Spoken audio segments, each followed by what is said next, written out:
Welcome to the global phenomenon, Surviving the Survivor, where we bring you the best guests in all of true crime. This is a STS special, Surviving My Biggest Case.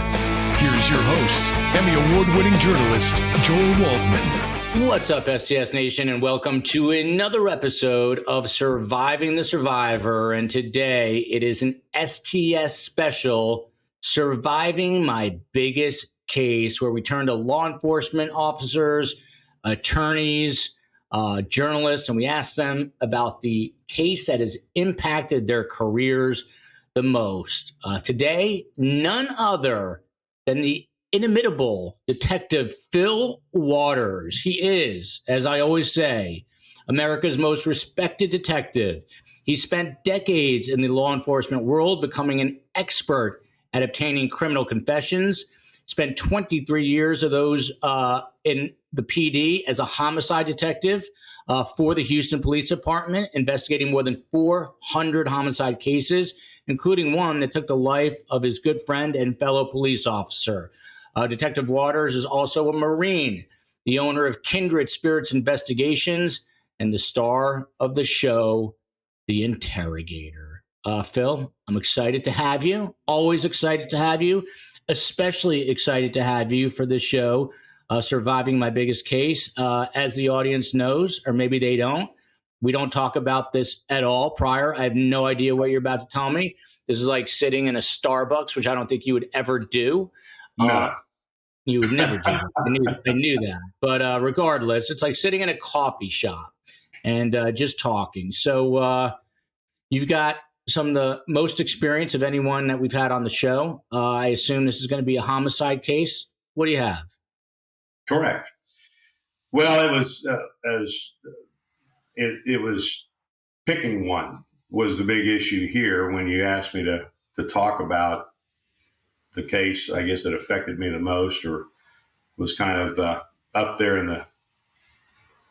the top of the cases I'd investigated, and this one came to mind. It was pretty immediate because of the different people involved in this case and just the investigation that was conducted and then the way the ultimate outcome and the evidence that we obtained that brought this case to a conclusion and a successful prosecution. Before we even dig into that, I know you're a Marine. You served the country bravely. What made you, after the Marines, decide that you were going to become a police officer? Well, I had always wanted to be a lawyer, which now kind of boggles my mind. But I'd always wanted to be a lawyer. I would watch Perry Mason when I was a kid growing up, and if you'd asked me at the age of 10 what I wanted to be when I grew up, it was a lawyer. You would have been a good lawyer. What's that? You would have been a very good lawyer, too. Well, I appreciate that. I moved, went to college and so forth and so on. In fact, I actually signed up in the Marines for a program called PLC Law, Platoon Leaders Class. Went to school at Oklahoma State, took the LSAT test, did all those things, applied to several different law schools. But by the end of 4 years, I was done with school, and I had not really dedicated myself to my studies as I should have. So my grade point average did not suffice to bring the LSAT score to a level that I would be considered for acceptance into law school. So that was kind of the way I ended up taking my commission in the Marines, and as a ground officer in the PLC ground program, and then went off went to the basic school, went to the fleet, and had my career there in the Marine Corps. Then I ended up coming around my last few months in the Marines. I went to 2nd Marine Division and worked for General Gray, who at that time was the 2nd Marine Division commanding general, Al Gray, who later became Commandant of the Marine Corps. And he was just the finest. He was a Marines Marine. I mean, just one of the finest people that I've ever worked for. And had I worked for him at the beginning of my career, I would have been more likely to have stayed. But at that point in time, I was wanting to pursue other interests. The Marines were not allowing me that opportunity. So I ended up getting out of the Marine Corps, and was I had kind of shifted my focus, because when I was working for General Gray, I was what was called a recorder. So I would go in and present. I'd be the prosecutor for cases that were presented by battalion commanders for Marines that were not discharged through the court-martial process, but were going to be administratively discharged because they were having some problems, and they would receive an under other than honorable conditions discharge, a UOTHC, which had the same effect as a bad conduct or a dishonorable. So it was a big deal. And I would get presented all the factors behind these different cases, and they had the right to appear before a discharge board that was made up of Marine Corps officers. So I presented those cases. I presented over 30 of those cases. There were 29 of those people, 30 of those people that were removed from the Marine Corps. And there was one that was retained, and he was retained because I recommended retention for him. So it was, and because of those efforts, General Gray nominated me and eventually awarded me the Navy Achievement Medal. So it was a really profound point in my life, and kind of got me directed. What's that? Where you have a medal? Where is that medal today? It's hanging in my my office in my I Love Me room in Texas. The bunker. Yes. All right. So what year do you enter the police department in Houston? Well, so the lawyer thing changed while I was doing this in the Marines, because the Marines that were going to these boards, they were able to obtain a JAG, a Judge Advocate General, to represent them at these boards. And by the time I got through with my interaction with these lawyers, I had determined then that I think I'm going to be more focused on law enforcement than I am on lawyering.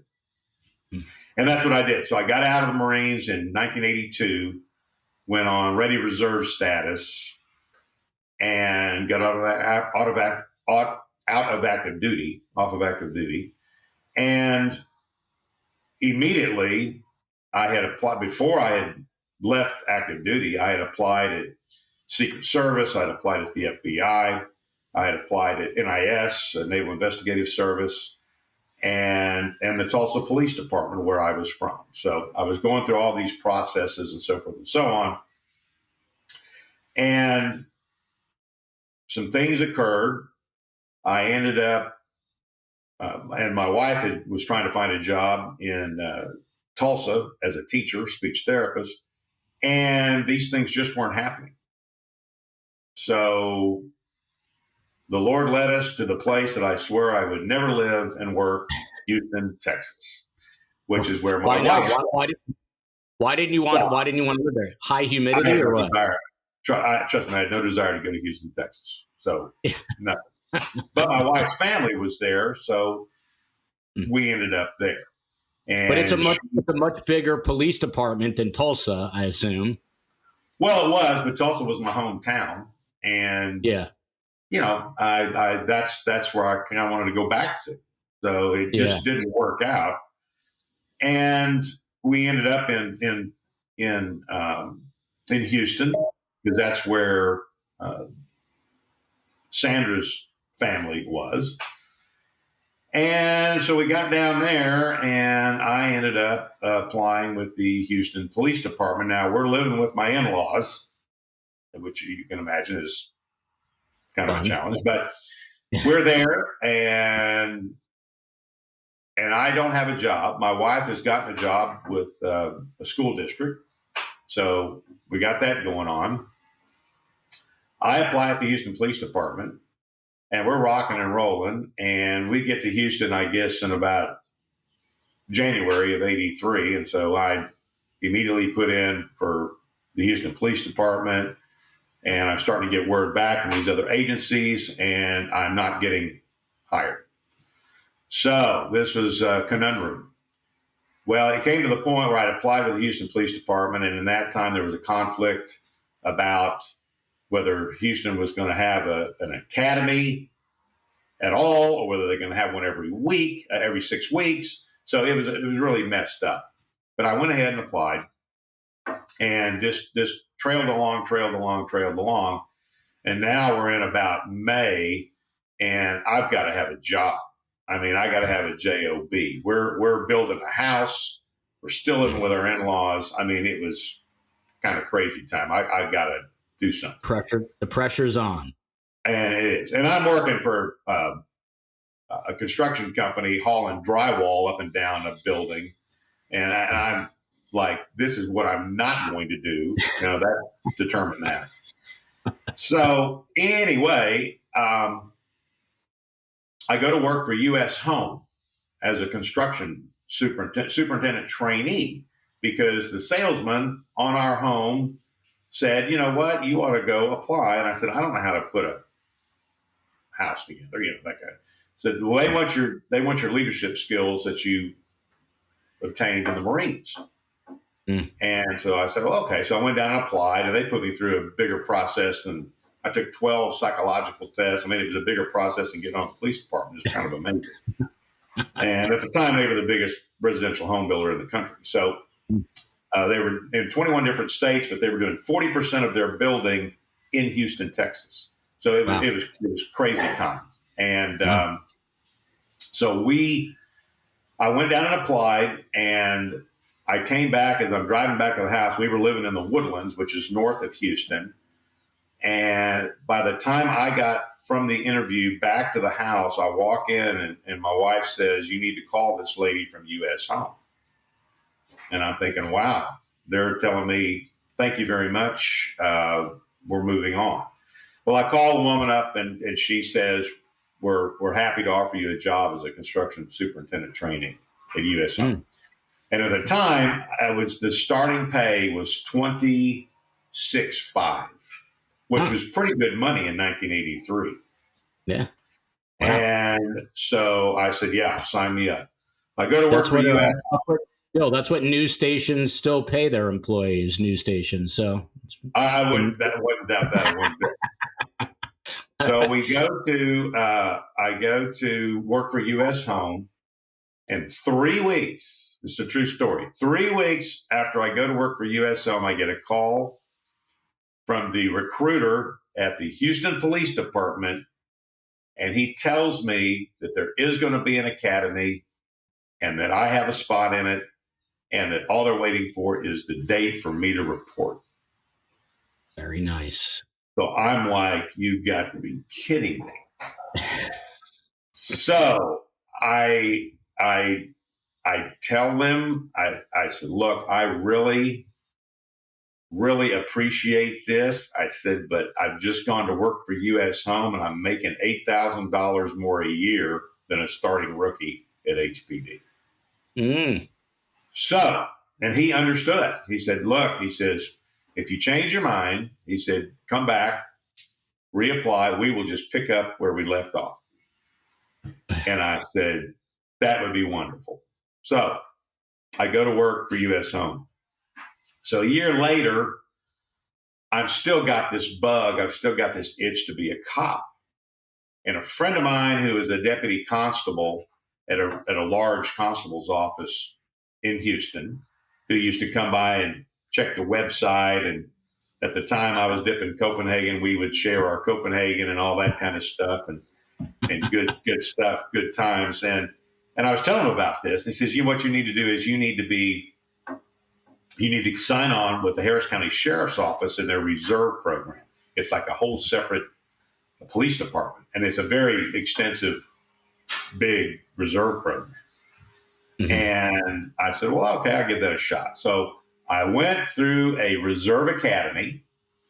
Then I applied to Harris County Sheriff's Office and was hired, was accepted into their reserves at the Harris County Sheriff's Office. Now, in doing that, I had to start just like any deputy would. I had to work in the jail to start out with.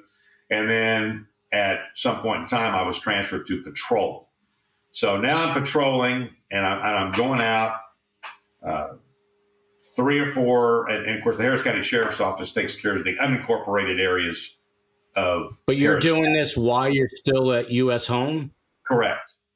Okay. So I can go out 2 or 3 nights a week and ride patrol and live that life and then go back to my real work the next day. And it was awesome. So I was kind of having the best of both worlds. So rock along. The oil industry blows up and the housing market goes with it. I managed to survive all the purges. And I'm now at this point, I'm a construction manager and I've had 3 pay raises. I'm making 35 to 40 grand a year. I mean, it's all good. I'm going to training though with the sheriff's office, and I go to a street survival training segment in Montgomery County, Texas, at the sheriff's office there. And I meet a captain up there who is a Marine. And so he and I hit it off. And there's another lieutenant up there who is Army, and he is Vietnam vet. The Marine was a Vietnam vet. And then I meet another sergeant up there who was big into the training. He was kind of what they were calling the ninjas. This was kind of an old school sheriff's office, good old boys and all that. And these were the new wave. These were the new ninjas, and so the new centurions. So anyway, I got with those guys and we just hit it off.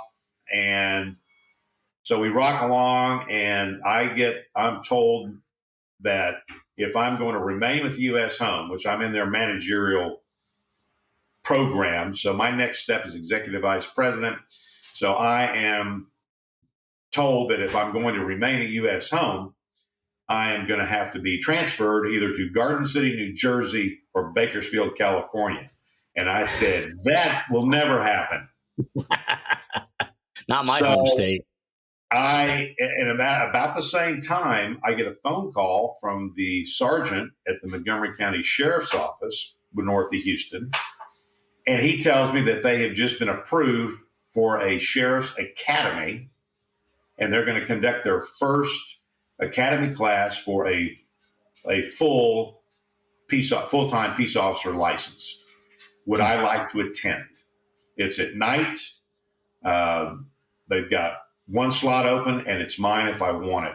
So I go to my supervisors at the sheriff's office, ask them about it. They end up sponsoring me to this academy. So months later, I graduate. I end up getting my full-time certification, my license. And so and then about the same time, I'm offered a job at the Montgomery County Sheriff's Office. So I've got a decision to make. So for a month, and they're going to put me in the jail. They're going to work. I'm working in the jail, and they have 2 days on, 3 days off, 3 days on, 2 days off. That's the shift, and it's 12-hour shifts from 7 p to 7 a. And I said, well, okay. So I take the job while I'm still working at U.S. Home. And for a month, I work the Montgomery County Sheriff's Office at night. And then during the day, I go to U.S. Home and do my job there. How much sleep were you getting, if any? Not much. And our son had just been born in June of 85. So I'm taking care of him when I'm home. My wife said, it was crazy. It was crazy time in the Waters house. Wow.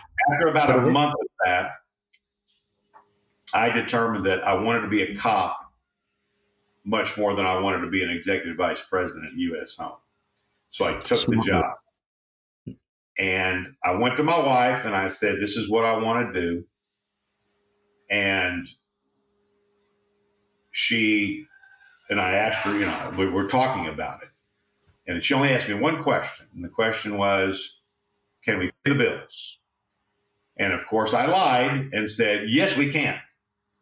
Because I was going from $35,000 to $40,000 a year to $1,400 a month as a deputy sheriff. Wow. So, but we did make it. We did make it. And then from then on, I stayed at the sheriff's office for 8 years. I worked in the jail. I worked patrol. I was on the SWAT team. I worked narcotics, and then left the sheriff's office in 93 and went to work for the Houston Police Department at that time, and went to the Houston Police Department. By that time, I'd been a cop for about 10 years, and I went to work and I went through a lateral entry program with the Houston Police Department. That academy lasted 9 weeks, and then I was shipped out to a substation where I rode patrol. But between the time that I had friends of mine that I'd worked with in narcotics that were in homicide, they were in narcotics, they were trying to recruit me to narcotics.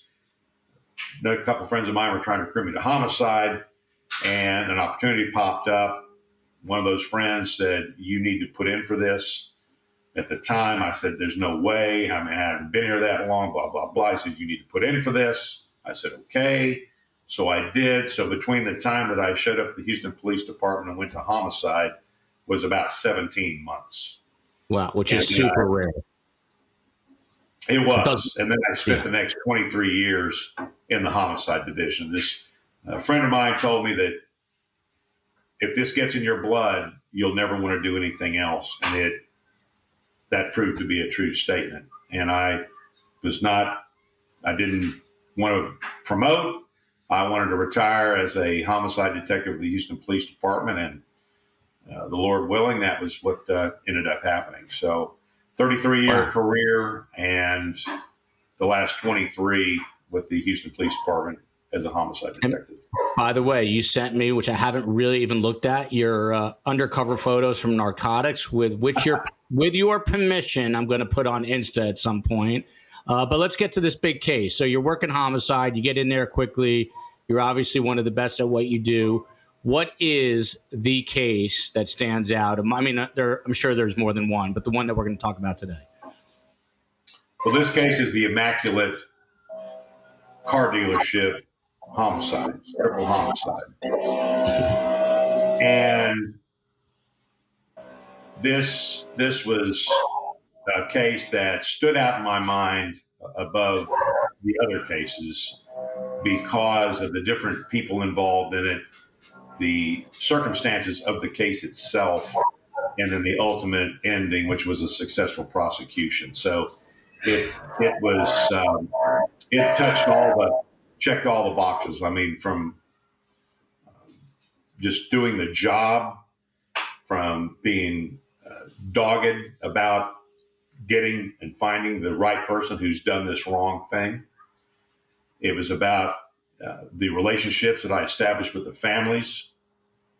And it was it just encompassed, I mean, everything, emotionally, mentally, physically, spiritually. It was a case that just had all the qualities of everything that I tried to do and tried to accomplish as a homicide detective, and trying to bring about some sense of peace to victims' families, and then seeing that there's a measure of justice.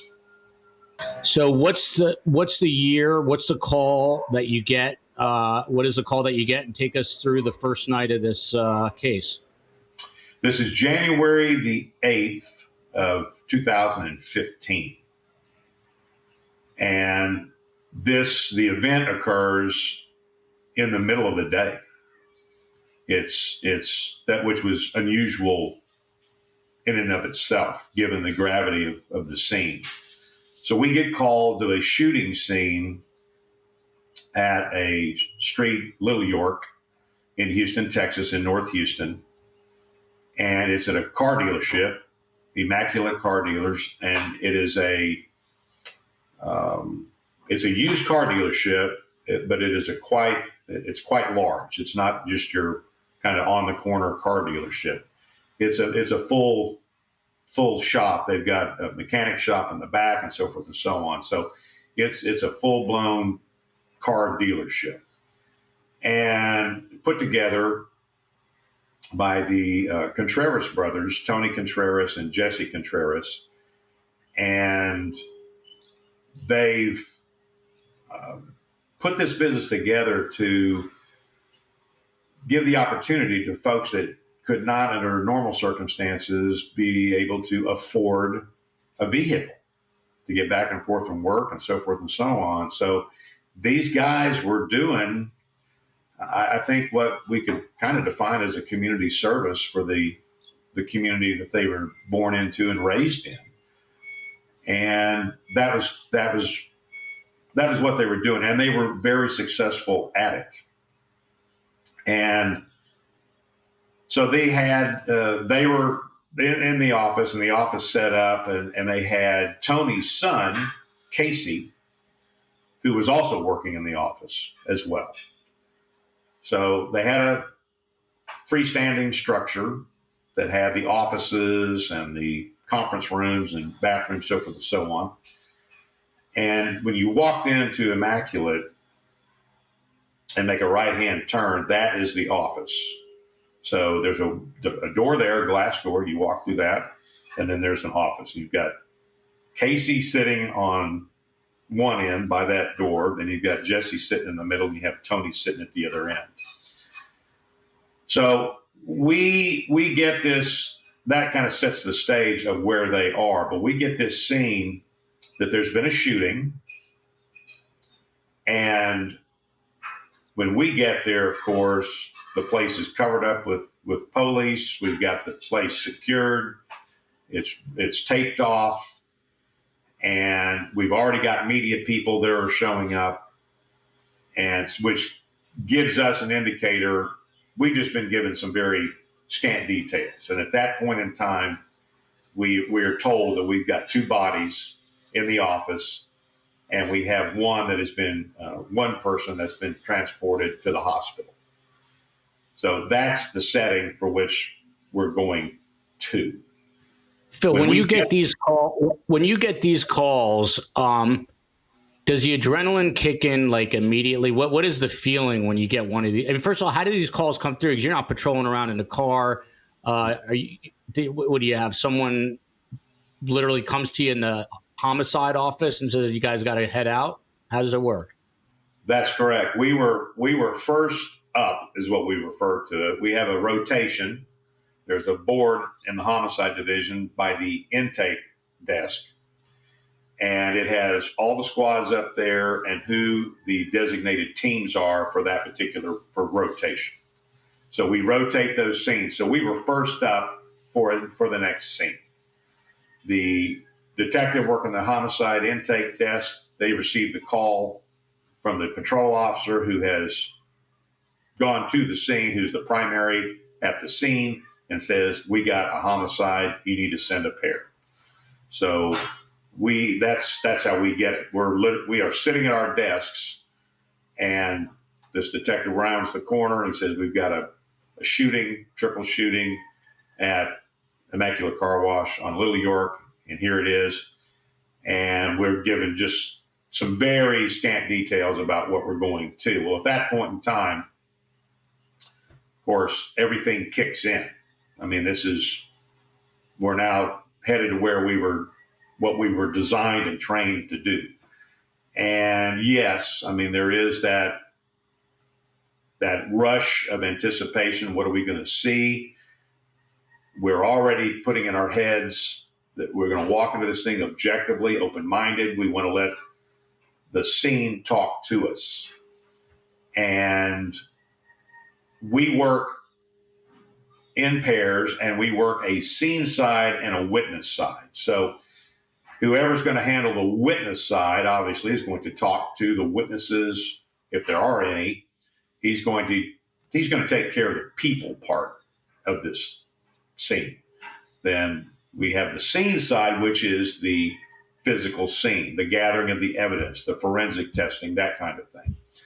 And would you guys would you always be one thing, or would you guys switch back and forth, you and your partner? Like one my time partner you'd be and the I, witness. we were interviewers. That was our thing. We put together the curriculum for interviewing for the Houston Police Department. We had taught all around the country, and so we both wanted to be in that interview room. So we decided between the two of us, rather than have wrestling matches, we just decided to alternate. So in this particular scene, I had the scene side and my partner had the witness side. So we go, and there are separate functions for each part of that scene. And we have a homicide card that details what the witness side is to do and what the scene side is to do. So we're not just going there, just fly by night, seat of the pants kind of thing. So we're very calculated on what we're going to do once we get to the scene. We know what our jobs are. So we get to the scene. Here you walk into this office, I presume, and it's the middle of the afternoon. What do you see? Well, we walk in, and the first thing we see, of course, first thing I see is I go in and I see blood in the foyer. That's going to be the blood of the victim that had been transported to the hospital because the paramedics had pulled him out into the floor working on him and so forth. So that's the first thing I see. Then I make that immediate right and through the door into the office area, and there is the desk that is unoccupied. But I see that there is blood spatter on the back wall going down in kind of an arc. So I see the blood there, which is an indicator that this is going to be someone who's shot in the head. And there's the chairs pushed back and so forth and so on. So that's the one that's been transported to the hospital. Then I notice that there is a shell casing. And now as I start to look, and the office it's probably, I'd say 20 feet long. It's kind of shaped in a rectangle. So I'm looking from one end to the other end. It's not a big office, but I'm looking at the other end. And in the middle, there is a desk that faces toward the doors. And there's a second door in the middle another glass door that you can walk into the office in. That desk is facing that door. And behind that desk is the second victim. The first one was Casey Contreras, was the 22-year-old son of Tony. The second victim behind that desk is Jesse. Then the third victim is at a desk that is facing toward Casey's desk, and that's Tony. And I'm seeing shell casings as I'm walking from Casey's desk to Tony's. And so what I'm ticking off in my head is that the person who did this was moving and shooting. That they came into the office, immediately started shooting.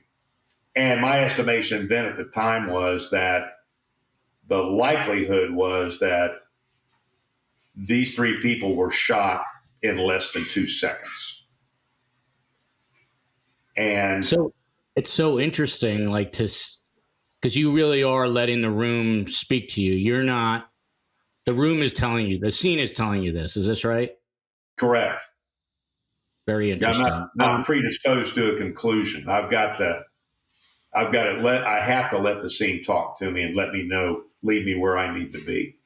Now, the great Phil Waters once said, "It's money, sex, or drugs," and I have a feeling this is either money or drugs or both. But continue on, Phil.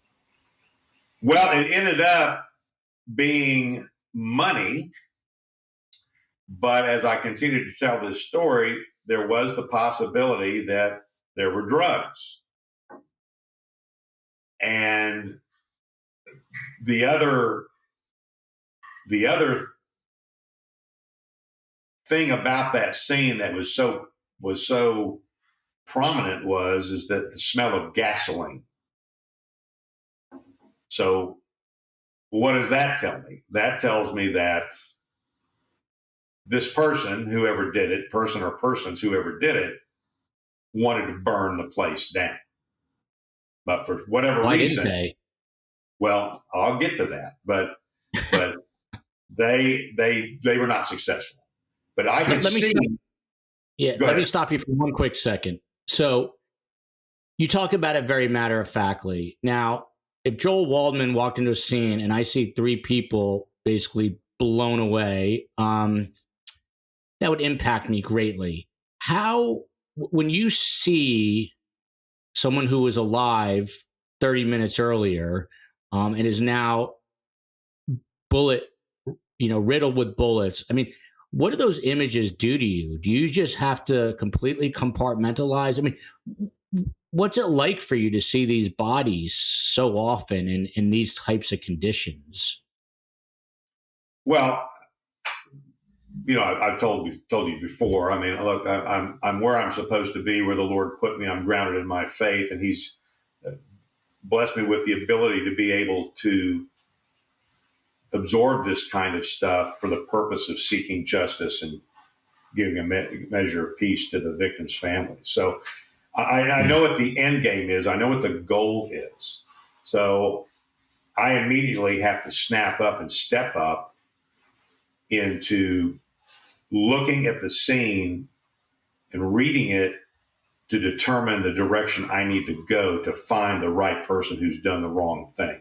So to use the word that you used, and I've used it before, was to compartmentalize. That's exactly what I'm doing. I need to see this thing through the eyes of a homicide detective with an objectivity that's going to lead me to the truth. So now it's interesting because you've made some very interesting observations. These people were shot in under 2 seconds. The shooter was moving. There was a smell of gasoline. And these are all interesting details, but at the time, it still must be a massive mystery as to who this is, where are they. I assume the next thing you have to do is pull videotape, right? But take us through it from there. Well, so here's what happens with that. I walk in, and of course, one of the other things I notice is that there are cameras everywhere. Cameras in the foyer. There's couple cameras in the foyer, 2 or 3 cameras in the foyer. There's cameras in the room, in the office. There are cameras everywhere. And I'm thinking, I see the DVR sitting there, and I'm thinking, oh man, we've got this thing. So once I have done my initial evaluation of the scene, and I mean, there's actually gasoline in the cracks in the tile that is still there. So this scene is so fresh. It was pretty amazing. And there's I think we find a burnt piece of paper. Like that was going to be what was used to ignite the gasoline, and it didn't work for whatever reasons, and so forth and so on. So, and the only thing when I saw that, I thought to myself, and I saw this gasoline, I thought, well, whoever this person was, if that was their intent, they've been watching too much television, because you're not going to light gasoline by lighting a piece of paper and putting it on the fluid on the ground. So, it's the vapors that ignite it. So anyway, it didn't happen for them. So I go over to the DVR, and they've got a monitor. So we want to see what's on the DVR, that this has got to be there. And it doesn't work. The DVR does not work. Of course. You've got to be kidding me. And when I say it didn't work, I mean, it just would not put an image up on the screen. And if it did light up, it was like, one of these blue screens with nothing there. And I was like, oh my gosh, you've got to be kidding me. So we got great resources at HPD. We have our forensic video people. We take the DVR, we give it to them and say, go see what you can find. But we don't get that information for almost 2 days. So we're at the scene now. And we do have, thankfully, we do have a witness. We have an eyewitness. But he doesn't show up until after the homicides have occurred. And he is an employee there. He's a mechanic. He's kind of their guy Friday. He does a lot of different things around the dealership. And he had gone to get a part for some car. And his name is Mauricio. They called him Flacco. And he had come back and walked into the side door, which there was a window at the end of the office, at each end of the office. This one where Casey was sitting was to the outside area. This one where Tony was sitting was to a little hallway and the bathroom, but there was a window there that you could look through. Well, Flacco comes in that door and he just kind of glances into the window. And of course, he does this double take and he's just stunned. I mean, he's standing there looking at what he's looking at, which is Tony closest to him. Casey's on the other end and Jesse's behind the desk, but he doesn't see Jesse. So he's just so he comes back, he comes around to that middle door and now he sees Jesse. He's on the phone calling 911. I mean, it takes, people talk about, why do witnesses freeze? Why do they do the things they do? Look, I'm telling you, when you're looking at something like that, 3 of your closest friends and your employers in that state, it takes a moment for you to process that. And he does, and he gets on the phone, he calls 911, and then they say they got somebody coming to him. He looks out the window of the front door, and he sees an HPD patrol car go by the dealership. And he's thinking that's the car that they're sending to him, and it's not. It just happens to be going by. Well, he runs out of the door to see where that patrol car went. And as he runs out the door, there is a black male running up the street on the other side, and he is now crossing the street toward the dealership. Uh-oh. And they lock eyes.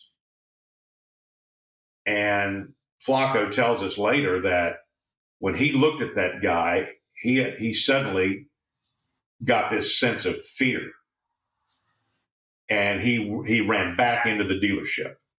But that guy was running toward the dealership? Yes, towards him. But would that have made sense if, I don't know who this guy is yet, but if he's a suspect, wouldn't he be running away at that point? I'm just telling you, this is what was happening. This is what we're told. Okay. I mean, I'm telling you, you're hearing what we saw for the first time, what we were told, right? Got it. So this is what we're told. Now, there is a camera out on the porch as well. So we got cameras everywhere, but I don't have any video that I can look at, which is, driving me nuts. So, and by this time now, the family starts to show up, and it's a large family. And my partner is working the witness side. So he is the one that is going to go out there and talk to the family. And of course, it's all on the news. And, I mean, to this day, I remember I'm inside the building and I can hear wailing from outside. I mean, it was horrific. And so this witness tells us that this happens. And he had passed on this information to my partner, who had then passed it on to the patrol officers that were out there, and they put out a bolo for this description, this person. And he was there was a distinction about he had glasses on. He was, he did not have glasses on. He had a baseball cap on. He had some sort of athletic jacket on of some kind. But he described him, and patrol found a similarly described person down Lily York. Black male, young black male, baseball cap, wearing a windbreaker type jacket, jeans, and so forth. And my partner at the time, when they brought this guy up, because we're going to do what's called a show up, we're going to have this witness now come out and look at this person. Is this the person that you saw? Well, my partner, before he did that, he saw him pull up, saw the guy get out, knew the description that he'd been given by Flacco, and he, in his heart of heart, he went, "That's the guy. That's the guy. We got him." He brings the witness over and says, "Is that the guy?" And he goes, "No, absolutely not. That is not him." And we're like, Wow. So that, it's 2 steps forwards and 3 steps back, right? And so that aspect of the investigation, now we are in a complete whodunit. And I'm continuing to process the scene. Our crime scene unit is there, and we're processing that scene, taking blood samples. How many hours in is this now, roughly? Oh, golly. I don't even, we spent several hours there that day, and then we went back. I mean, I would tell you, we probably spent a total of 10, 12 hours at that scene and going back to it and continuing to go back to it. We probably spent more than that. Let me ask something which is a little macabre, but do you leave, do you have the bodies stay in there till you're done and then they're removed, or how does that work? Once the crime scene has been processed, and the medical examiner, they show up, and the bodies belong to them. And once they do their thing, because they'll go in, because I asked them to take trace evidence. There's some things that they do to gather evidence. So I'm in charge of the scene. So I'm the one that's working with the crime scene unit, with the medical examiner's office, and we are trying to look at what is the most probative, recoverable evidence that we can find. But for like the 10, 12 hours that you're in there, do the bodies stay there so you can, see the actual scene with the bodies there, or does a medical examiner take the bodies as soon as they're done doing their thing? Once they're done, once the medical examiner, because we clear the medical examiner to come in and look and do their thing. So once they come in and do their thing, and the bodies have been, for lack of a better term, have been processed for evidence, then the medical examiner's office bags them and then puts them in the body car and then takes them to the morgue for an autopsy later. I have all kinds of weird questions. So when there's a homicide of this nature, any homicide, how long before the chief of police has to be informed that you guys are investigating? Does he find out right away? Is he right on top of it? The chief's office is notified anything of anything like this, kind of this is going to be obviously a high profile thing. So yes, the chief is made aware of it.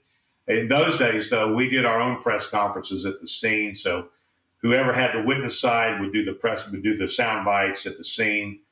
And so that was done by my partner. And then I'm still in processing.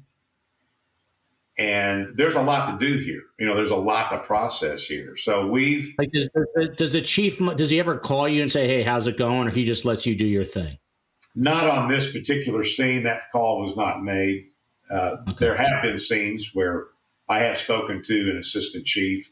There's been times where we've gone to the chief's office and briefed him on it. But the chiefs that I worked for, they knew our homicide division was, if not the top in the country, one of the top, and complete confidence in what we were doing. So he was, the chiefs that I worked for were very good, and the assistant chiefs and so forth were very good at just letting us do our jobs. And which we. Right, so we're at the point where, you guys think you have a possible suspect. The witness that you have says definitively that is not the potential suspect. So now you're back to square one, as they say, right? Correct. So now we're out. My partner is out talking to the family to get a background on the family, on these folks in here, on Tony and Jesse and Casey. And so that's when we find out that Casey is Tony's son, Jesse and Tony are brothers, and kind of got the family. And then another brother showed up. I think his name was Brian. And then we had, now we're being given information that the two brothers, Jesse and Tony, had served some time on a federal narcotics conviction. And they were apparently involved in some sort of transportation or storage of marijuana. And they had offered proffers, which means they had offered some information about the marijuana that they had, and so forth and so on. And they had books in their office. They had a lot of books in there. And one of the books they had in there were the transportation laws for the United States, for the state of Texas, on transporting material and so forth and so on. So transport laws, which we thought was weird. And one of the books was open to the transporting cars and different and things around the country and what had to be followed and so forth and so on. So given what we were told about this marijuana stuff, we're thinking, well, is this some sort of a hit? Did they cross somebody up when they got popped for the marijuana stuff and offered these proffers? Are they still in the business? And did they double cross somebody? And this is retribution for this. So now we're off on this aspect that it may be a drug thing going on here, because the scene appears to me to be just that. It appears to be a hit.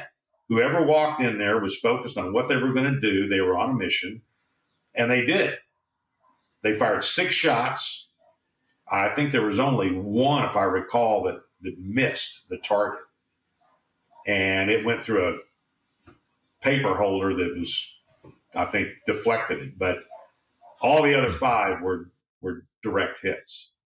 And I assume you checked to see if there was a safe or anything in there, if money was taken. Yeah. Well, that was the weird thing. That's a great question, because yes, there was a safe in there.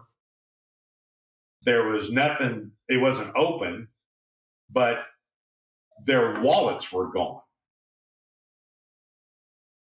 But then the weird thing was that there was hundreds of dollars in cash in their pockets.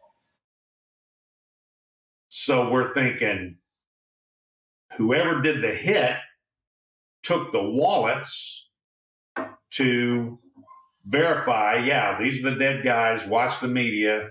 I mean, this is like a television movie. I mean, this thing was getting crazy. Yeah, this is interesting. And then the Casey being shot, now I'm looking at this and I'm going, now that we know what Jesse and Tony were into, but there's no indication that they're into it other than we're just looking at it as a possibility. And Casey, I'm thinking, is just collateral damage. They got the two guys they wanted. They can't leave a witness. So we've just got to take care of business here. So that's what they did. Now we get this other aspect of this case, because Joey Contreras, another one of the brothers, who is the twin to Jesse, is at the time an assistant U.S. attorney in San Antonio. And he did a lot of prosecution on cartel, drug traffickers, so forth and so on. And he had just finished a major prosecution, a successful prosecution on the Mexican mafia. Wow. And he's a twin of one of the now deceased. Jesse. He's Jesse's twin brother. Why do I feel like this is going to be a case of mistaken identity here? But go on, Phil.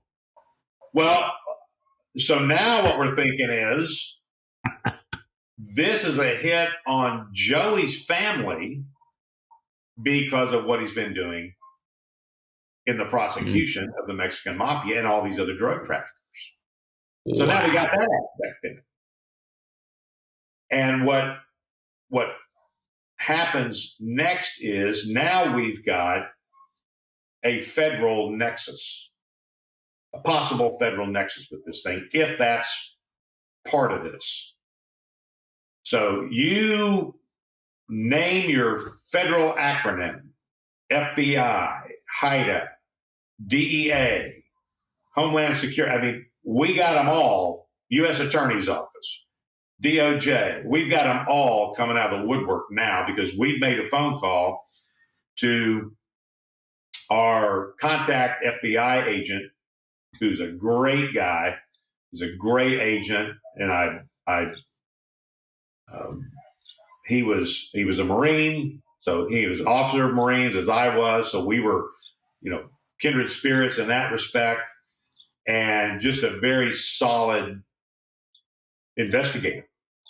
But now, is this like the movies? Like, is this like the movies where do you get fearful now that the FBI is going to show up with their badges and say, Detective Waters and whatever your partner's name is, we're going to take over now.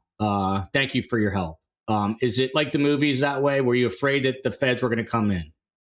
This is not Die Hard. Okay. Gentlemen, I give you the FBI. No. And we had a very good working relationship with guys in the FBI, and we every kidnapping we had, his name's Glenn Gregory. He's just a fine guy and a fine agent. And he's retired now as well, but he worked with us on all of our kidnapping cases. Glenn came over. If we had anything that we could get from the feds to use them as a resource, he was there. I mean, just like that. It was, and Scott's even alluded to it, that they're always willing to work with their partners in local law enforcement, and they are. And so it was just, we had to bring them in now because of this possible federal connection here.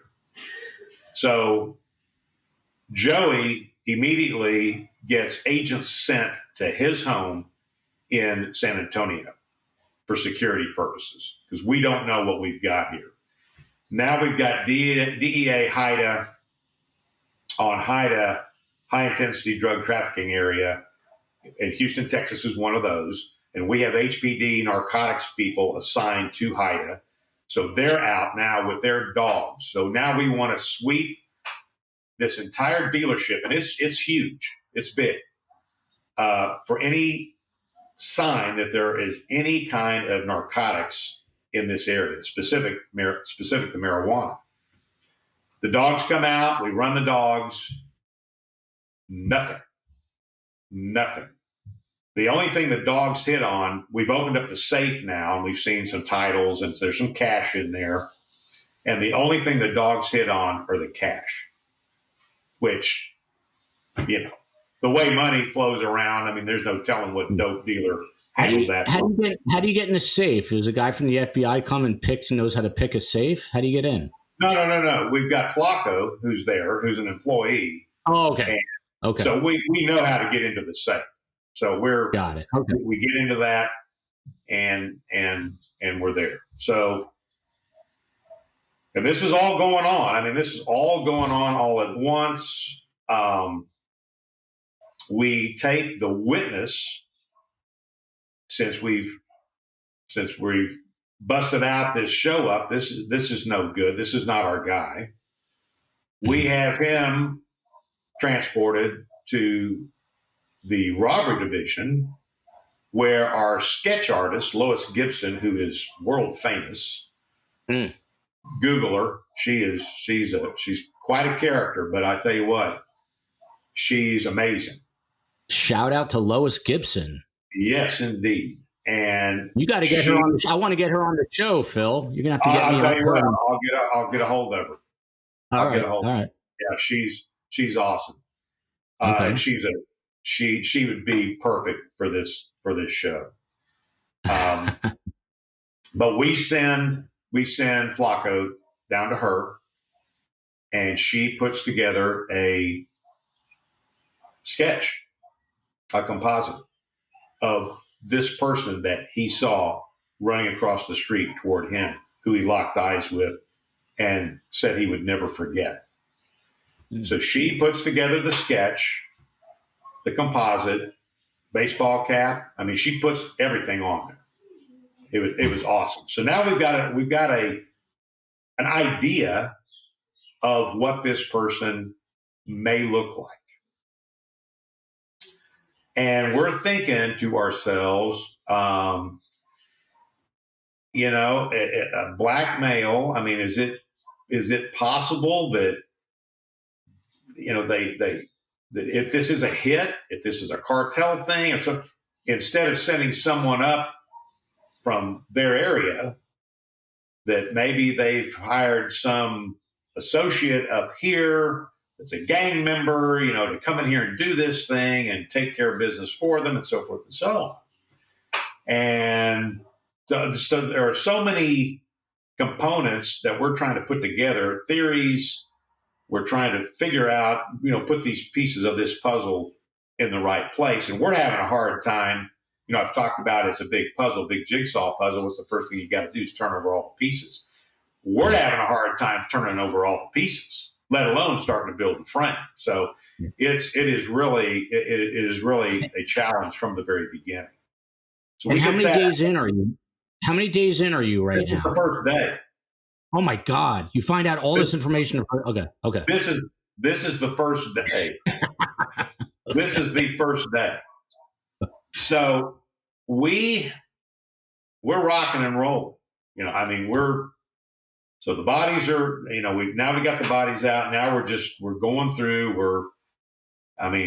They've come in the crime scene units. We've done the DNA swabbing. We've processed this scene in every way, shape, and form. We've recovered the firearms evidence, which we're going to run through the IBIS process to see if we can get what's called a Niven hit, which to see if this weapon was used in any other crime that's been put into the system. And of course, we don't get anything there. But we do have our video. We do have our DVR at the forensic video lab. Well, in the meantime, we call it a night. We're there. We get there. I don't remember specifically when. I want to say 2:00 in the afternoon, maybe. And we don't leave until, I want to tell you, almost midnight. And it's kind of one of those things where when you get to that point, and we're I always drew from everyone. I never considered myself to be the duty expert, the know-it-all. I always tried to learn something new, and I always talked to other detectives, other people on the scene, other officers to get their perspective, because many times it was different than mine. And I can tell you some of those stuff that the patrol officers shared with me, those guys made me look good. I mean, they were amazing. And this was one of these cases, because this area of town was North Shepherd's area at the time, North Patrol. And I had worked patrol, they call it North now, but I had worked patrol at North Shepherd when I was in patrol. So I knew most of the officers that were responding. Uh-huh. And so they were great. I mean, these guys were working cops. And so we're putting this all together. And, by the time we leave, then the guys from narcotics come out, the feds start showing up. So we're drawing, we've got so many great investigative minds out there, and I'm trying to draw from all of them, because ultimately the responsibility for this scene is mine and my partners. So we get there to the end of the night, and we get together in a huddle, and we're just, are we missing anything? Is there something else we need to do? And at that point, it was, we've done everything we can think of. So we go home. Now, the next thing that's going to happen is Joey Contreras is going to come to the scene. And so that is what happens next. And this is in January. So I'm telling you, on the day that he shows up, now the day that this happened, great weather, clear sky, it was great, sunny and all that. When Joey showed up with his wife and the other brother, Brian, and his wife, it was bleak. It was so gray. It was just horrible. And it was rainy, and it was bad. And he showed up, and we met him at the dealership. He insisted on seeing the scene. And this is the, AUSA, this is the U.S. Attorney's part of him kicking in. This is the law enforcement side of him kicking in. And especially given the fact that Jesse was his twin. I mean, this is just the worst possible scenario. And Casey is his nephew, and Tony's his brother, his other brother. It's just unbelievable. So horrible, yeah. So he walks up. We approach each other, and I got my partner with me, and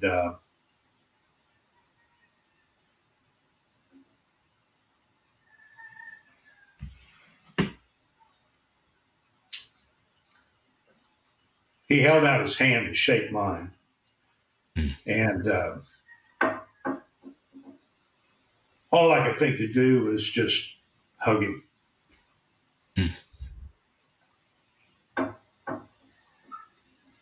And so then we talked, and I just told him that, how sad I was. I just, and I've been keeping him in my prayers, and his family, and so forth and so on, and how sad I was for his family. Because I met the sisters now, and I mean, it was just something. So we walk through the scene, we get it done, and then we start looking at, and in the meantime, we've gotten with Flacco, and we're interviewing him some more, and then we get to a point where the forensic video people pull video out of that DVR. Wow. So we see the entire event as it unfolded in that building. Wow. And thank God for forensics. Oh, it was amazing. It was horrific to watch. So what do you see? Well, we see what I believe had happened. So we see this with the video out on the porch, we see this black male with a baseball cap on, and he's got some sort of athletic windbreaker warm-up top on, wearing jeans, tennis shoes, and he's wearing glasses. He's wearing these. In fact, they look kind of like yours, Joel. I mean, they're kind of the Jiminy Glick glasses, you know. Yeah, I wasn't there that day. Well, no, you weren't. So, what does that tell us? Number one, I'm a little surprised to see this image because we've got Flacco's description, but I don't know. It kind of struck me. I was thinking I was going to see something. I don't know. A little more gangish, a little more thuggish, a little more something. But so what this tells me is this guy is disguising himself. So he's got this big baseball cap on thing. And I think it said New York Yankees on the front. And then he's got these glasses. And then he's got this jacket that looks like it's oversized. And he's carrying a backpack. So he walks into the dealership, and he's standing in the foyer, and he's looking through these windows into the office, and he's on his phone. He's on his cell phone. So I'm thinking, all right, in homicide, we'll call that a clue.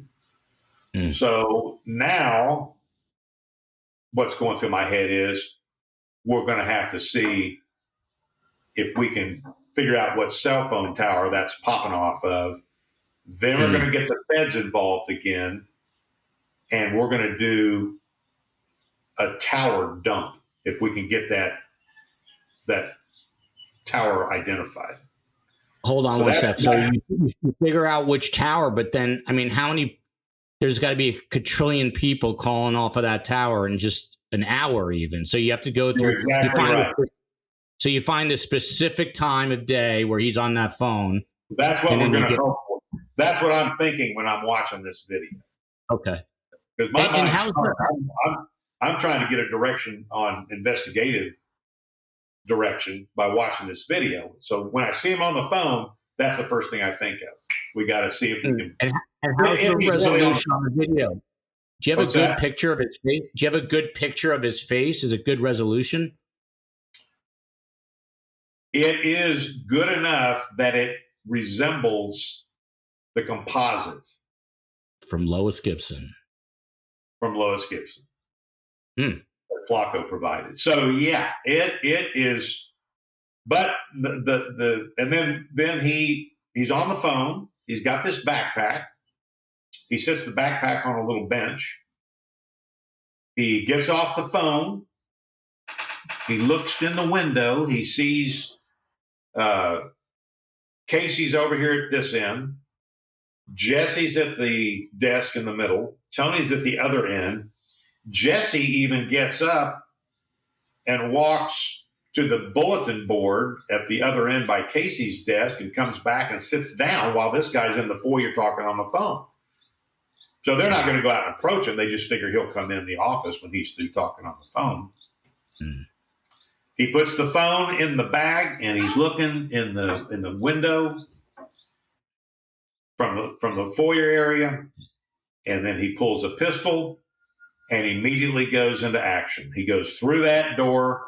He pops Casey one time in the head, then turns to Jesse, fires 2 rounds there, then turns on Tony and fires 3 more rounds at Tony. And the video cameras inside the office pick up exactly what I thought he was doing, which was moving and shooting. So wow. I'm looking at the clock on the video, and he does what I thought he had done, fires 6 rounds, 5 of them are headshots, and 3 people in less than 2 seconds. Wow. I mean, so what does that tell you about his marksmanship and being a shooter? This guy knows what he's doing. Well, it's kind of an indicator that this guy goes to the range. This guy is somebody that's knows how to fire a weapon. Now, the other side of that is that he's moving and shooting, and he's so close to these people, it would be hard to miss.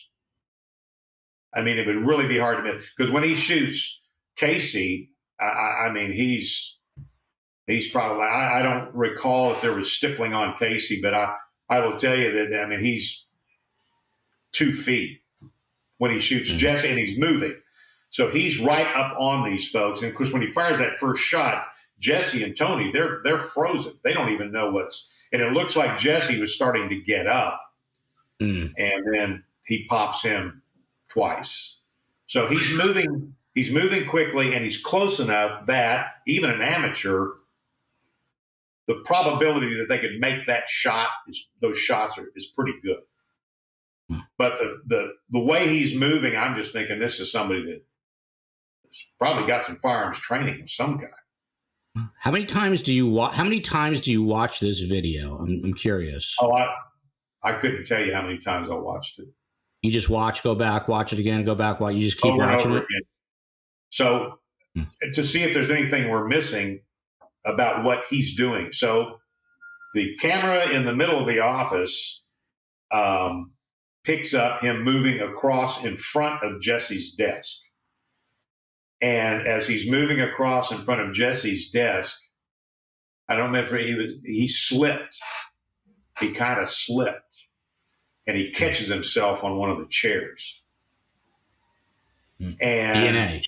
And then, exactly. So then when he's coming back, I don't remember if he actually grabbed one of the chairs when he slipped, but he's either going forward or he's coming back, and he grabs one of those chairs right in front of Jesse's desk. So that's the first thing. So now what do we got to do? We got to go back to the scene. Now, this is like 2 days later. So and we still haven't released the scene for cleanup. So we go back to the scene, and we find that chair, and we DNA swab that chair.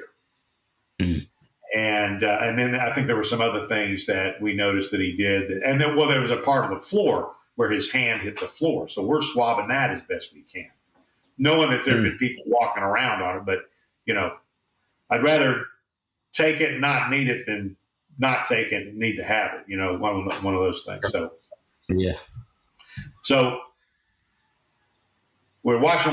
Now, the only thing, and the video it's wonderful to have the video,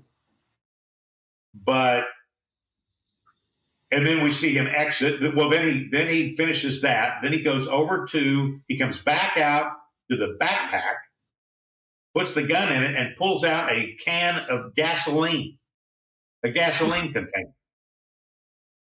It goes in where Casey's desk is. Now, Casey is still alive. Wow. And Casey is moving around in his chair like this. Brutal. And this guy is not missing a beat. He's got the gasoline, he's got a piece of paper, and he starts pouring the gasoline on Casey, on the desk, on Jesse's desk, on the floor, on Jesse, on Tony's desk, on Tony. He starts pouring this gasoline. Then he comes back, he lights this piece of paper, and there's a puddle of gasoline on the desktop. And he thinks he's going to light this gasoline with this piece of paper that's on fire, which ain't the way you do it. And in the meantime, as he's doing that, Flacco, you can see in the video, pulls in to the dealership and is heading down toward the side of the building. So he's about ready to walk in. At that point in time, this guy gives up the burning part of it. Now, he hadn't seen Flacco. So he goes out, he leaves, and he runs down the street. He's headed westbound on Little York toward Airline. So I see this. And then we let the video run, because then we got Flacco coming in, and what I described to you is what we see him doing. We see him run out the door. We see now our suspect, our possible suspect, is coming back on the other side of the street, running across the street, and running right toward Flacco, who's standing on the porch on his phone with 911. And Flacco's like, wow, you can see it in the body language, just Flacco's response. When he sees this guy, he knows something is not right about this guy, and he turns and runs back in. When that guy sees him, he turns and runs away from whence he came. Now, one of the other things, when he left the building,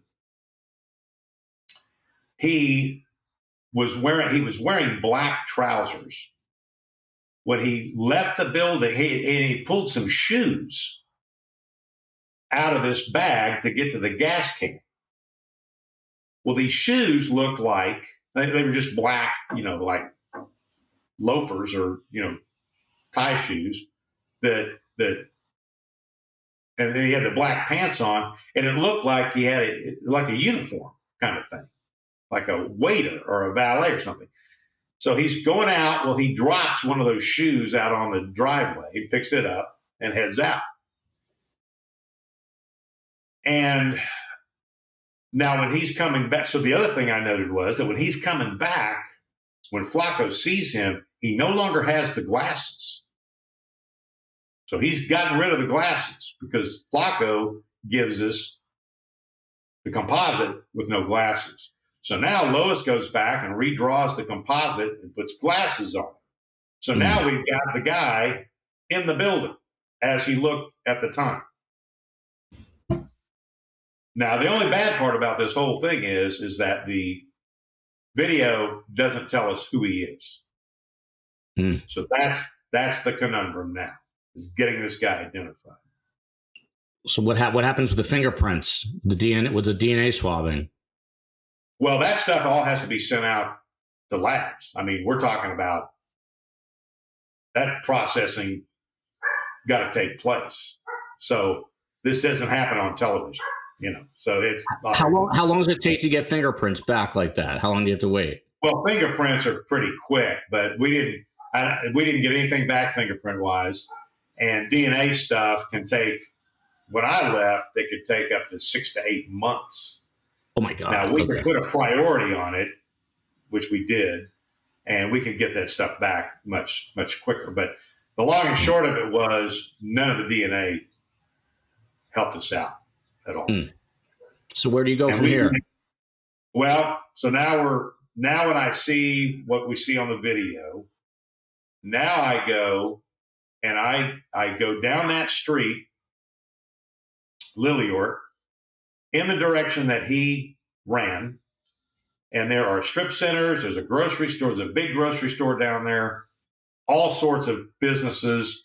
And I start combing that entire area for video. So I find video cameras, I don't know, in Little Caesars. I found it in a grocery supply place. I found it in a grocery store on the other side of the street. I found it at a pawn shop. I was able to track this guy with the videos right up to the point where we lose him at around a bus stop area, which becomes very important later on. But I don't see where he goes. So I go in there, we get all of those videos. So we get all those videos. So we get the guy, and he had to. We figured he had to have parked his car down at the grocery store because that's where he's coming up that side of the street, which is where the car dealership is. So I've got him at the grocery store walking through the alley. I mean, we've got him from the time he starts walking from the grocery store up to the car dealership and then back around and down on the other side of the street. We just don't know where his car is parked, and we don't know where he got to it, and left the area. So we got all this great video stuff, and what I did was, so then my partner had to go out of town for a couple of weeks. So it's kind of like, it's just me, and I've now gotten in touch with our guy at the FBI, And because of this federal nexus, the FBI is going to bring their forensic people in on the phone stuff. And we do just that. We get a search warrant. We find out what tower. We find out the tower that it's on, the side of the tower that it's on. We've got a time frame and a date and a location. So we do a dump on that cell tower. And as you can imagine, hundreds of thousands of calls just in that little time frame. And the FBI, the special agent, he dives feet first into it. And I mean, he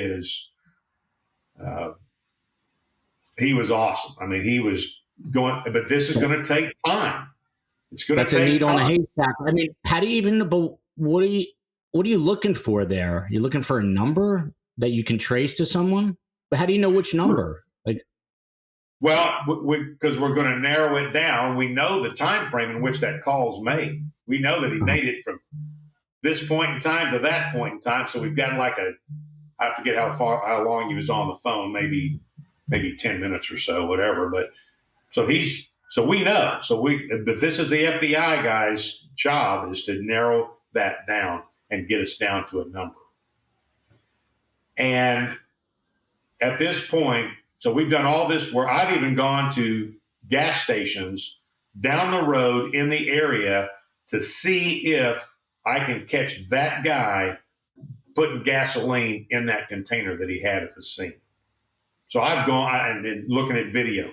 I don't know how much time I spent looking at video at, I don't know how many locations, but it was days. I mean, let me ask you, this is another dumb Joel question, because you see stuff in the movies, but so when you have to go to these, like Little Caesars or a gas station, you just walk in there, you show them your badge, you say, "Hi, I'm Detective Fil Waters of the Houston PD. I need to look at your video." And do they have to drop everything they're doing right then and there and show you the video, or do they shit their pants when they see you, or what happens?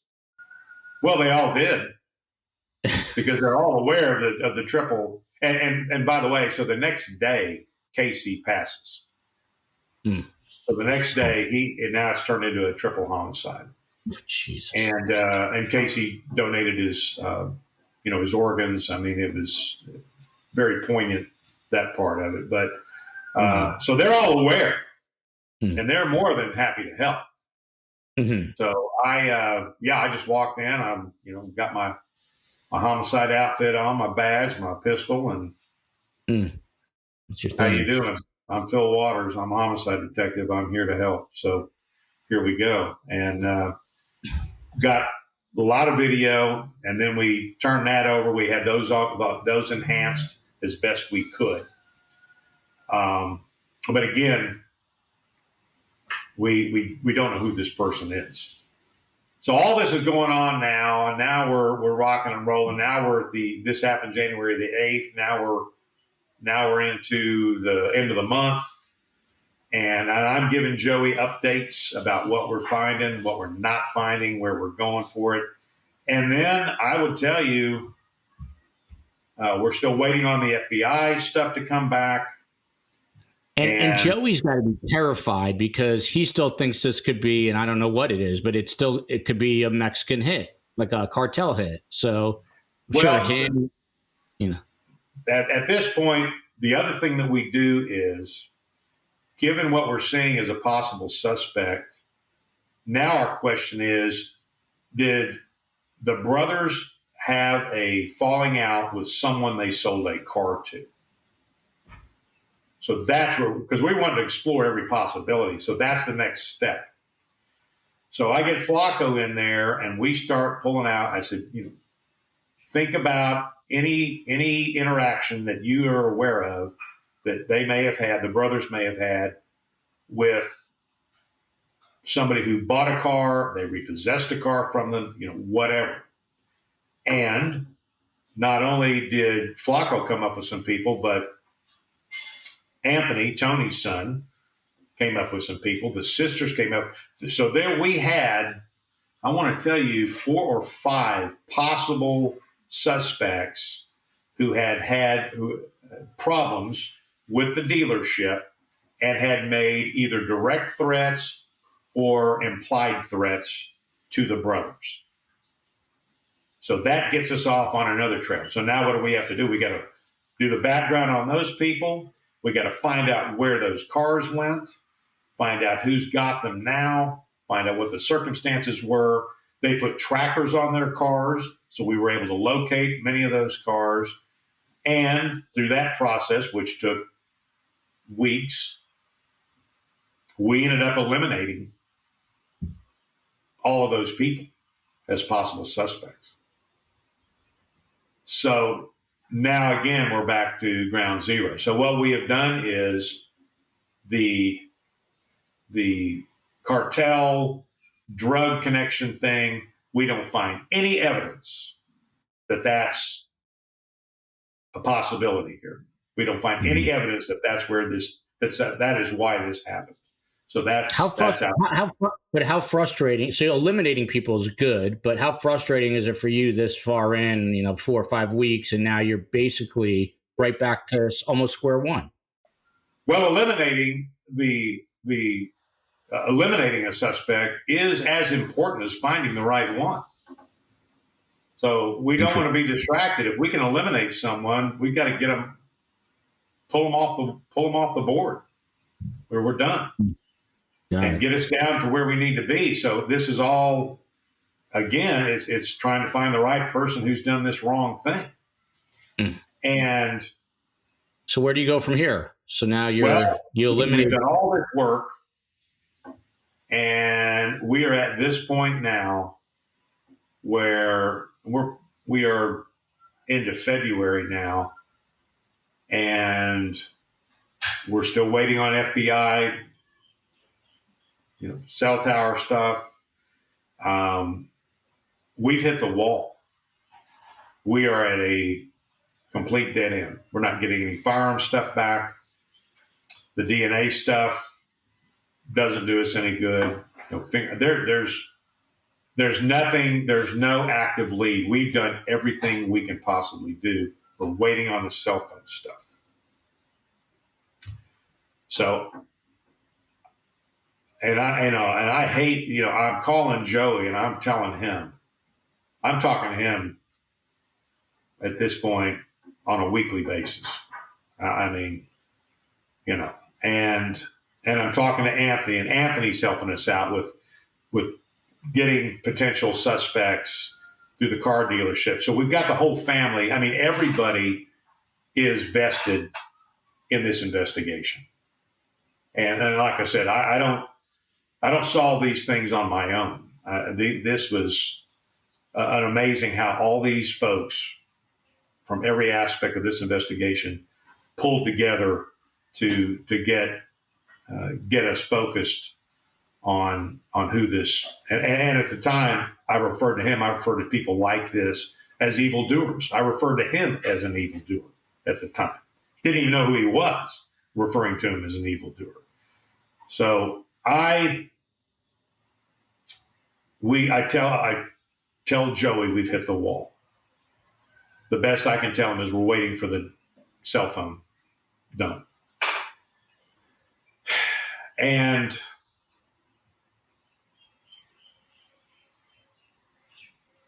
I hated it. I mean, I don't hate people or things as a rule, but that I hated. I just hated having to tell him that. And he and I had become close at that point. And I did make a promise to him, though. And I can tell you that I don't make promises to folks in capturing people and so forth and so on. But on this case, I told Joey, I said, I'm telling you that we're going to catch this guy. We're going to catch him. And when we do, you're going to be the first person that I call. So I made him that promise that day. That's awesome. And so now we're done. We're waiting on the FBI. Well, and they're giving me updates. I mean, Glenn is, the FBI agent. He's coming by. He's bringing the FBI special agent that's actually doing the research and the analysis, and he's showing me. I mean, and it's crazy. He'll show me up. He goes, okay, I've narrowed it down to 50,000 phone calls. I mean, okay. And he's saying it like that's a big deal, And I'm just looking at him going, well, I'm glad you know what, because and and now we are, and this is a true story.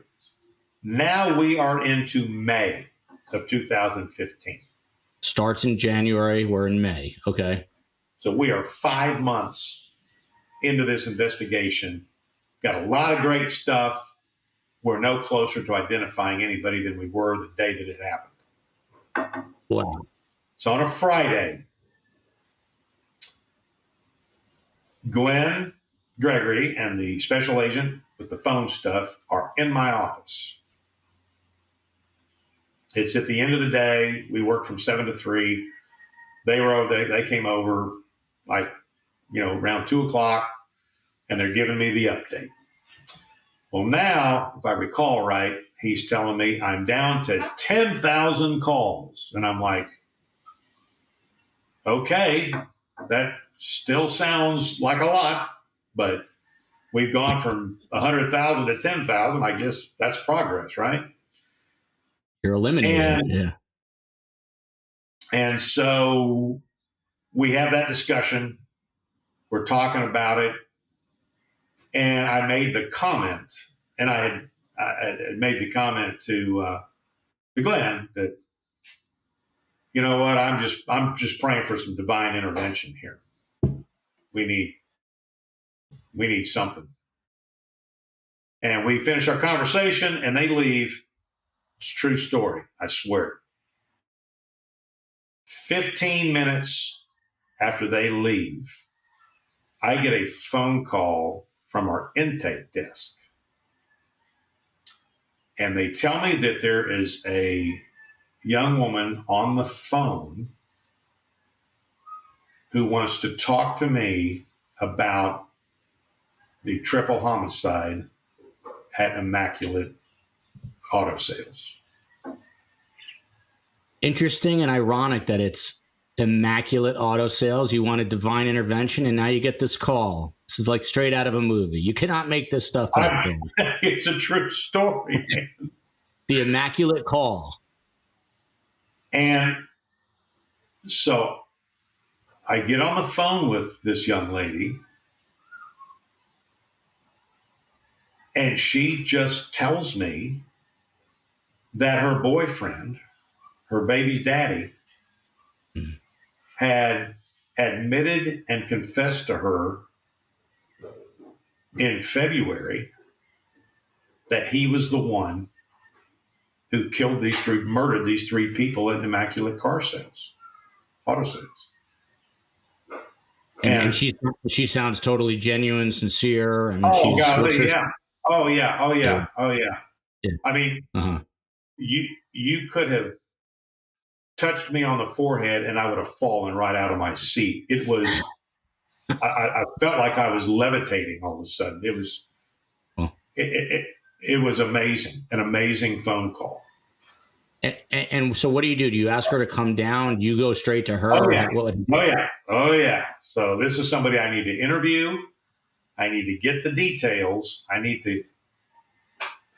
This is going to be a critical interview.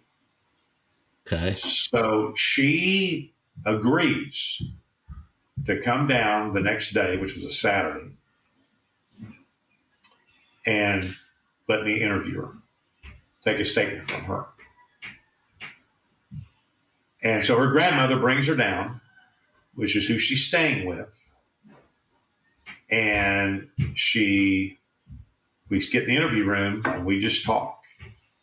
And so I want to know about her relationship with this baby daddy, who she identifies as James Tinsley. So I do all the research on James Tinsley. Yeah, you never heard that name prior to this. You didn't know. Okay. No. And not even in going through all of the car stuff. I mean, did not hear this name at all. So this is all brand new. And so I run him and I get his driver's license photo. True story. He is the spitting image of the composite that Lois Gibson drew that Flacco gave her. That's wild. And I'm just like, I mean, there's moments in an investigation where you just pause. I mean, it's like an epiphany. I mean, this was one of the, I just went, oh my gosh, this is the guy. Wow. This is the guy. And so and she was so specific about details in the phone call. And then when I see this picture, I'm like, oh my gosh. So we put together a photo array. We put 6 pictures of similarly looking people in a photo array. We call it a 6-pack. Mm-hmm. And we take it out to the dealership where we meet Flacco and show it to Flacco. And my partner is the one that I put the photo array together. My partner is the one that showed it to him. And my partner is, when we show these photo arrays, we watch their eyes. We watch to see where they're looking and what they're looking at. And so my partner tells me that he could see Flacco looking, and then he just went, it's him. Well, he picks out James Tinsley. Wow. It's so interesting. All this is so interesting. The fact that you guys are looking at their eyes while they're looking at the 6-pack, that's interesting. Right. So he picks the guy. And he said, by the way, did the baby mama tell you, was there a motive behind this? Did she tell you why he said? I'll get to that. Okay. Yeah. So we, in the interview with her, and well, then my partner drew glasses on the figure in the photo array.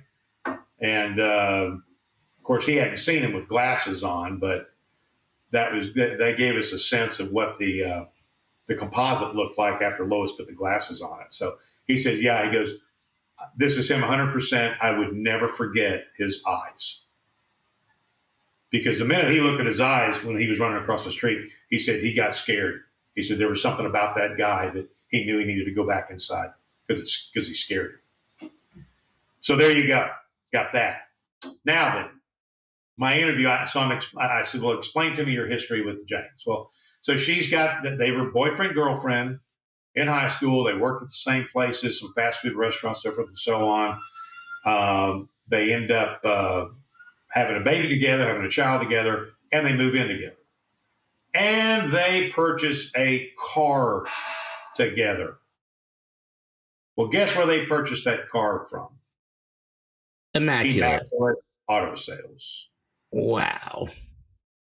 Well, they buy a 2000, I want to say a 2008 Mitsubishi Galant, I think is what it was. But silver in color. And they got the car. He's going to work. They've got JOBs. I mean, they're working. They have the baby, little girl, and life is good. Then the car breaks down, and he puts it in the shop to get it fixed. It's going to cost $200 to get it out of the shop. James doesn't have the money, and to pay the bill or to make the payments. he can't get it out of the shop, so he can't get the car. So Immaculate, Jesse, and Tony find out that where the car is. So they go get the car. They pay the bill. They bring it to the shop, and they tell him that we'll keep the car, and you can come and pay the bill, and we'll give you the car back. Well, and I think they let him off the hook for payments and so forth. So, and they really tried to work with these folks, right? Mm-hmm. Well, he doesn't show up for a while because he just doesn't have the money. Well, the Tony and Jesse decide that he's not going to be able to get the car back because he hasn't. So they put the car, they clean the car up, clean it out, and it's just got trash and some dirty clothes and I think maybe some Pampers or something, but it's just got trash in there. There's really no big personal items in there that they can identify. And in fact, I think at one point they may have told him or asked him if they were going to do this and so forth and so on. So they put the car back on the lot for sale. And this is her telling me what he told her. So he is going by the lot one day and he sees the Mitsubishi sitting on the lot for sale. So he goes in there and he says, "Why is my car out there?" And they explain to him, Jesse and Tony, "Look, we just can't keep holding the car here. It's been however long it's been, several weeks. We've got to put it back on the lot." And he goes, "Where's my stuff?" "Well, we cleaned it out. There wasn't anything in there except some trash." And well, that just enraged him. Wow. And he left. And he told them something. She said that he made some comment to them or something like that and left. So that was probably, I want to tell you, in December when that happened in 2014. And then between that time and January the 8th of 2015, he's putting his plan together about what he's going to do. Wow. All over a used car. Oh, yes. So now we've got the record. Now we know who this guy is. So now we go back in and we find all the records for that car that we had not looked at or known about before. So we get all that. By the way, I hope you told the FBI guy to stop looking for cell phone numbers at this point, or at least gave it to him. No. We would never tell him to stop that. No. I mean, that's just another piece of evidence. I mean, I'm not about to tell somebody to stop that. Because even though she's telling us this, what he's admitted to her, we still got to have corroboration. Could you have at least asked her for his cell so he could at least just go down the list and find it quicker? Oh yeah, we've got his phone number and all that. But you got to remember, this is all in real time. I don't have time to get the phone number and call the FBI and say, okay, this is on a Saturday. We're rocking and rolling now. This is moving. I mean, we're on steroids now. And so you're chomping at the bit to pick up this James Tinsley. So how does that process? Yeah. Okay. Well, so I get the whole story from her, and she tells us that he rode a bus to the car dealership, and the DA's office later finds the bus ticket that he took from North Harris County down to the dealership on the day of the murder, and then he took it back, the murders. So we're now corroborating what she's telling us, and we put that all together. And she also, so then the question is, why didn't you tell us back in February? Why didn't you make this call back then? And why are you making it now? Why are you here now?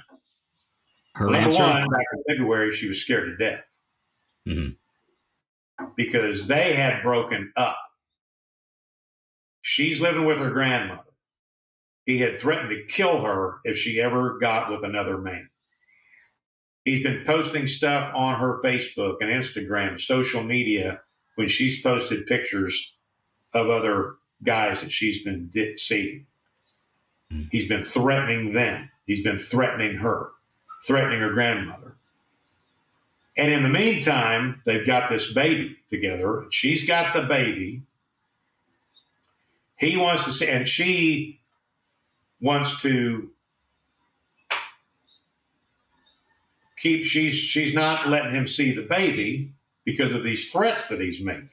The reason she calls us in May is because he called her and said he wanted to bring some Pampers over for the baby. Would she meet him? And she said, okay, well, I will. Well, he doesn't have a car, so he has his sister who he's living with, bring him over there. He goes over there. He meets with her. She brings the baby, and he wants to hold the baby. He hands her the Pampers. She hands him the baby. And what does he do? He turns and runs to the sister's car, jumps in it, and takes off with the baby. God. So there you go. Now, she's made a police report about that. She's made prior police reports about the threats that he's made. So what we do, the long and short of it is we get him identified and find out where he is working. And he's working at a restaurant out at the airport at Intercontinental. This is all happening the same day of this interview with her. Wow. So crazy. So he tried to abduct the baby? Did he take the baby? He didn't try to. He took her. He did. Took the baby. So he took the baby. That's obviously another charge, right? Well, no, because he's the father. I mean, that stuff never comes to anything. But so she tells us where he's working. And what we do is we go and get what's called a pocket warrant, which is an arrest warrant. No charges are filed. It's just simply a warrant signed by the DA that I can arrest this person for this particular charge. And I can interview them. I can serve the warrant and put them in jail. I can interview them, not serve the warrant, and cut them loose. I can put them in jail on the warrant, interview them, put them in jail on the warrant, and charge them. Or I can let them sit in the jail for 24 hours and not charge them and release them. So it's a great tool, and we use them all the time. It's not a warrant that is in the system, which are called 2B warrants in Texas and Harris County. And I do not have to Mirandize him. I don't have to tell him that I've got this warrant in my hand. It's a probable cause warrant is all it is. So how does that work? Do you get you have to get, this guy is potentially armed and dangerous. So you have to send like a SWAT team in to get this guy? Or No. No? He's at work. He's working, I think, at a restaurant in the Intercontinental Airport, and he's working that day. Yeah. Which explains the black trousers and the black shoes that we see on the video. Interesting. Okay? But aren't you worried that he could be armed? No, not at his workplace. No. Okay. And he's wearing a white shirt we can see underneath. So the uniform is what he's doing. He's like a waiter or a cook or something. I think he's a cook at this restaurant at the airport. Okay, so you guys go out to the airport. This you and your partner? You go with? Yep. Okay. Yep. So we go out there. HPD, has the security for the airport, and so they've got an office out there. So I get a warrant for harassment in the case with his baby mama. And if this is going to be a non-custodial interview, so I do not have to Mirandize him, but he is not leaving that interview room. I'm going to arrest him on that warrant. If that's what he does, tries to get up and leave. So we go out to the restaurant. It's me. It's my partner. Our FBI guy is there, and we get with HPD out there, and we go to the restaurant, we find him, and talk to his manager and ask him, tell him I need to talk to him about an issue involving his baby mama. He says, "Oh, okay." So he goes down to the office. We get in an interview room. I video it, and we start the interview. So I do what I normally do. I just get to know the guy, introduce myself. We start to talk, and I start to put the puzzle together about the car. I want to know the history of the car. I want to know his history with her. So he starts doing this stuff. So he starts making these admissions about the car. The car broke down. I couldn't pay for it. They went and they repossessed it. Mm. He talks about the people that he dealt with at the dealership. And he talks about a young guy that was there that he always got along with. That's going to be Casey. Mm. That the only two people that he really dealt with were the other two older guys. That's going to be Jesse and Tony. Wow. So he's making these admissions, and it is putting pieces in place and in their proper perspective. Mm. So that interview continues on, and then I start to get more focused on the actual murders. And then he's not stupid, so he picks up on where we're headed. And now his whole demeanor changes. I mean, it is unbelievable to watch this guy's change. So the long story short on the interview is he never confesses. He makes a lot of these admissions that corroborate the story that the girlfriend has told us. And he gets up. He says, "Well, I'm done here. I'm going back to work." And he stands up. And I said, "No, you're not. Sit down." Mm. And he goes, "What?" He goes, "I'm not, I said, "Sit down. You're under arrest." Under arrest for what? And at one point and when it got heated in there, he said, "I thought we were here to talk about what went on between me and, my girlfriend," or something like that. I said, "Well, we are, but now we're talking about this." So, does I have a rap sheet, by the way? I don't recall if he had one. It was petty stuff. I mean, I think he may have had like a marijuana charge or a theft or something. He had, certainly nothing that would indicate he was do something like this. Yeah. Wow. But, that's a huge leap from petty theft to doing this. And do you tell him in the interview that, because I guess you want to protect the baby mama, but you have to tell him that you spoke to the baby mama? He knew. I mean, he knew where this was coming from. Okay. He knew it was coming from. Okay. And so we end up that he stands up. I said, "Sit down. You're under arrest for her." And he goes, "For what?" I said, "For harassment on the girlfriend." Then he goes, "What did I do to her?" I mean, it was hysterical. I mean, deflecting. I mean, it was awesome. Yeah. And then at that point, my partner, which he shouldn't have done, but he comes busting in the room. And, of course, the guy looks at him. I'm looking at him like, "What are you doing here?" But anyway, so we went on and on. So we end up going to his apartment where he is staying. And if I'm not mistaken, I think he signed a consent to search. And it was his sister's apartment. Either a consent or we got a search warrant, one or the other, but I think he may have given a consent of where he was living. And we get there, and of course his sister's there, the baby is there, the baby is okay, and we gathered up there was a gas can there. I mean, so we gathered up some evidence that further corroborates his being the right suspect. Then we end up, we called her, and the grandmother brought her up because she's living in Southeast Houston. He's up in North Harris County. They come up there. She picks the baby up, and they leave. And he's sitting out in the patrol car this whole time watching all of this unfold. His sister is a nut. She's calling the Harris County Sheriff's Office on us. So we've got 2 homicide detectives and an FBI agent, all with our badges on and our guns on, and we've identified ourselves to her. She's calling the Harris County Sheriff's Office to get a patrol unit out there because she's got some people in her apartment that are trespassing. It was pretty funny. I mean, a lot of funny stuff along this thing. So I get on the phone with the dispatcher and blah, blah, blah, blah. I said, yeah, we're the culprits, blah, blah, blah. So anyway, and they sent a patrol unit out there, and we talked to the patrol unit. So it was pretty funny. But so we get him, we put him in jail, and we end up charging him with capital murder, which I told him that's going to happen.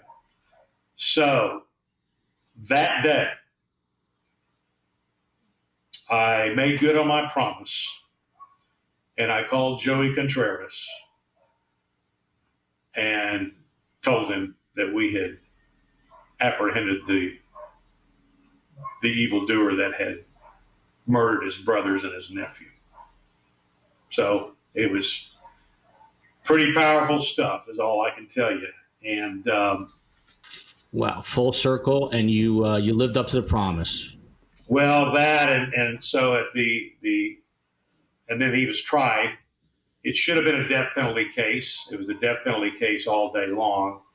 Fortunately, we've got a weak DA in Harris County then and now, and they tried him as a non-death capital, but he was convicted. He's doing life with no parole. The entire family was the Contreras family was in that courtroom. It was an amazing time. She testified. It was that was one of the most powerful testimony. Of course, the video of the interview was there. Everything that we had done. The thing that really kind of put the nail in the coffin was this bus fare that we found of him coming from North Harris County to the Little York area to the dealership and then back on the day of, in the time frame in which it occurred. So all these affirmative links brought about a successful prosecution. And the family, and again, I became close with the family. They kind of welcomed me into theirs. And so that was the most poignant part of this. And they gave me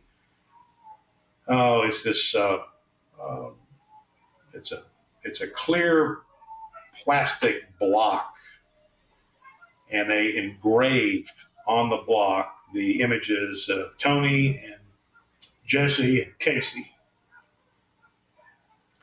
and and engraved on it from darkness light, from light truth, from truth justice, with deep gratitude from the Contreras family. So I still have that prominently displayed in my office at home. And so, yeah, that was after all that had happened, the Contreras family brought me into their own. And it was, that's all of these things that occurred. It was, this may sound a little weird, but it was an amazing investigation. And there is no doubt in my mind that this conclusion was brought about by an act of divine intervention. And I'll just finish this with saying, in terms of witnesses, there's no better witness than a woman scorned. An amazing story, an amazing ending, and an amazing homicide detective. One of the best in all of America, now retired. This was Fil Waters, Detective Fil Waters, 23 years working homicide for the Houston PD, worked about 10 more years in law enforcement. He was also a Marine, the owner of Kindred Spirits Investigation, and starred in the show The Interrogator. And we all thank the man above for letting Phil become a detective and not an executive vice president in a home construction company, because this was his calling. And story gave me goosebumps. And what the Contreras family gave you, Phil, is worth more than any medal or any money. So Keep that in your office proudly. Thanks for sharing. Love you, America. Love you, Houston. Aloha.